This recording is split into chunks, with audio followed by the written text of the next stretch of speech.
অশ্লীলতা নানা ভাবে, নানা নামে, নানা মোড়কে আমাদের সমাজে আছে না নাই? সংস্কৃতির নামে, ফ্যাশনের নামে, বিনোদনের নামে, উপন্যাসের নামে, কনসার্টের নামে অশ্লীলতা আছে না নাই? আপনি দেখেছেন কনসার্টগুলোর অবস্থা? আমাদের তরুণ তরুণীরা, আমাদের যুবক যুবতীরা, আমাদের জেনজিরা, কি অবস্থা ওইখানে? কনসার্টের নামে অশ্লীলতা আছে না নাই? ছেলে মেয়ে একে অপরকে জড়ায় ধরতেছে, একে অপরকে চুমু খাচ্ছে, প্রকাশ্যে দিবালোকে গণমানুষের সামনে।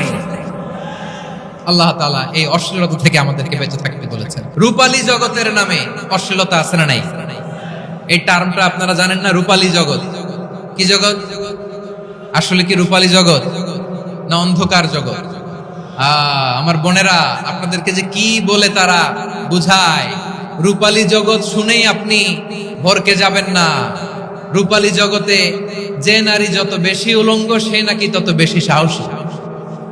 জানেন, বলে এটা একটা সাহসী নারী, খুব সাহসী পদক্ষেপ তার।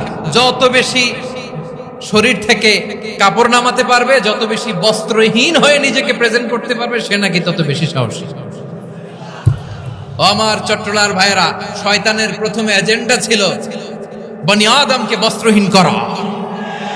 সে আদম এবং হাওয়া আলাইহিস সালামকে নিষিদ্ধ গাছের ফল খাইয়ে তাদেরকে বস্ত্রহীন করেছে। এই জামিনেও সে আমাদেরকে বস্ত্রহীন করতে চাইবে। এই রূপালী জগতের নামে তারা এটা করে। আমার প্রিয় বোনেরা, আপনি জানেন না আপনার দাম কত? ওরা আপনাদেরকে বিজ্ঞাপনের সস্তা পণ্য বানাতে চায়। ওরা আপনাদেরকে ওদের ভোগের লিপসার টুলস বানাতে চায়। ওরা আপনাদেরকে দিয়ে ওদের খায়েশ পূরণ করতে চায়। এটা আপনাদের জন্য মোটেও ডিগনিটি নয়, এটা আপনাদের জন্য সম্মান নয়। আপনার সম্মান শালীনতায়, আপনার সম্মান হেজাবে, আপনার সম্মান ভদ্রতায়, আপনার সম্মান আপনার ডিসেন্ট পোশাকে। পোশাক বলে দেয় এই নারীটা ভদ্র না অভদ্র। পোশাক বলে দেয় এই মেয়েটা কোন ঘরের মেয়ে। আপনি জানেন না, আপনারা সস্তা পণ্য বানায়, ভোগের পণ্য, বিলবোর্ডে আপনাকে উলঙ্গ করে উপস্থাপন করে। এই অশ্লীলতার সাথে ইসলামের কোন সম্পর্ক। এজন্য আল্লাহ বলেন, আমি অশ্লীলতাকে হারাম করেছি। অশ্লীলতাকে হারাম করার প্রথম কারণ হলো এর মাধ্যমে মানবতাকে অপমানিত করা হয়। কারণ মানুষের সম্মান মানুষের পোশাকে। মানুষ যখন পোশাকহীন হয়ে যায়, বস্ত্রহীন হয়ে যায়, তার সম্মান কমে যায়, ঠিক কিনা? অশ্লীলতাকে হারাম করার প্রথম কারণ হচ্ছে মানুষ মানুষকে অপমান করে। একটা নারী, সে তো সম্মানিত। নারী যে কত সম্মানিত, নারীরা এটা বুঝেই নাই।